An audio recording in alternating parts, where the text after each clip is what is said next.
నమస్తే. Welcome to పూరా local special story.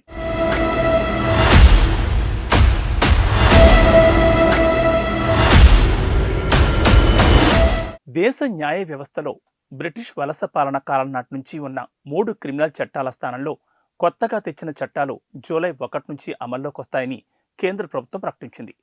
కేంద్ర హోంశాఖ ఈ మేరకు 3 వేర్వేరు నోటిఫికేషన్లను విడుదల చేసింది.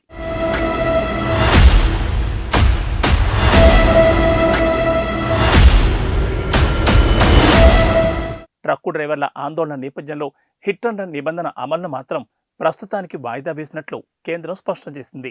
బ్రిటిష్ కాలం నాటి Indian penal code IPC, code of criminal procedure CrPC, Indian evidence act 1872లను రద్దు చేసేందుకు కేంద్ర ప్రభుత్వం ప్రవేశపెట్టిన భారతీయ న్యాయ సంహిత బిఎన్ఎస్ 2023, భారతీయ నాగరిక్ సురక్షా సంహిత బిఎన్ఎస్ఎస్ 2023, భారతీయ సాక్ష్య చట్టం 2023 బిల్లులను పార్లమెంట్ గత ఏడాది డిసెంబర్ 21న ఆమోదించింది. ఈ బిల్లులకు డిసెంబర్ 25న రాష్ట్రపతి ద్రౌపది ముర్ము ఆమోదం తెలపడంతో చట్టరూపం దాల్చాయి. తాజాగా ఈ 3 కొత్త చట్టాలు జూలై 1, 2024 నుంచి అమల్లోకి వస్తాయని కేంద్రం నోటిఫికేషన్ జారీ చేసింది.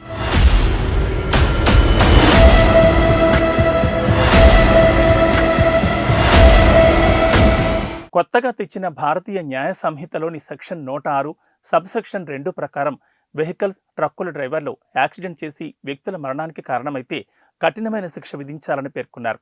నిర్లక్ష్యంగా, దురుసుగా వాహనాన్ని నడిపి ఎవరినైనా ఢీకొట్టి చంపి పోలీసులకు లేదా మెజిస్ట్రేట్కు సమాచారం ఇవ్వకుండా పారిపోయినట్లయితే 10 సంవత్సరాల జైలు శిక్ష, 10 లక్షల వరకు ఫైన్ విధించాలంటూ ఇందులో నిబంధనలు చేర్చారు. ఈ నిబంధనలపై దేశవ్యాప్తంగా ట్రక్కు డ్రైవర్లు ఆందోళన చేపట్టారు. ఈ నేపథ్యంలో ప్రస్తుతానికి ఈ చట్టంలోని సెక్షన్ 106 సబ్సెక్షన్ 2 అమలును వాయిదా వేస్తున్నామని నోటిఫికేషన్లో కేంద్రం తెలిపింది. ఆల్ ఇండియా మోటార్ ట్రాన్స్పోర్ట్ కాంగ్రెస్తో సంప్రదింపులు జరిపిన తర్వాతే దీనిపై నిర్ణయం తీసుకుంటామని పేర్కొంది. కొత్త చట్టం బిఎన్ఎస్లో టెర్రరిజం పదానికి నిర్వచనాన్ని చేర్చారు. ఐపీసీలో దీనికి నిర్వచనం లేదు. రాజద్రోహం స్థానంలో దేశద్రోహం పేరుతో కొత్త సెక్షన్ చేర్చారు. వేర్పాటువాదం, సాయుధ తిరుగుబాటు, విధ్వంసకర కార్యకలాపాలు, దేశ సార్వభౌమత్వం, యూనిటీకి భంగం కలిగించే చర్యలు వంటి అంశాలను ఈ సెక్షన్లో పేర్కొన్నారు.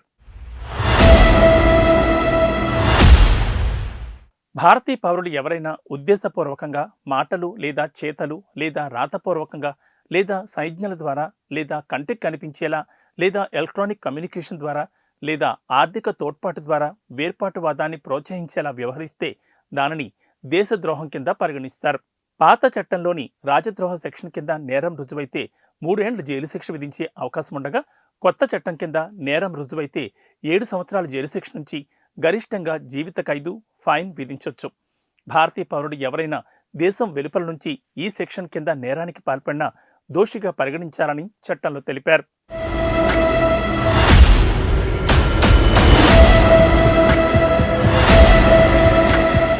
ఇది ఇవాల్టి స్పెషల్ స్టోరీ. మరో అంశంతో మళ్ళీ కలుద్దాం. నమస్తే.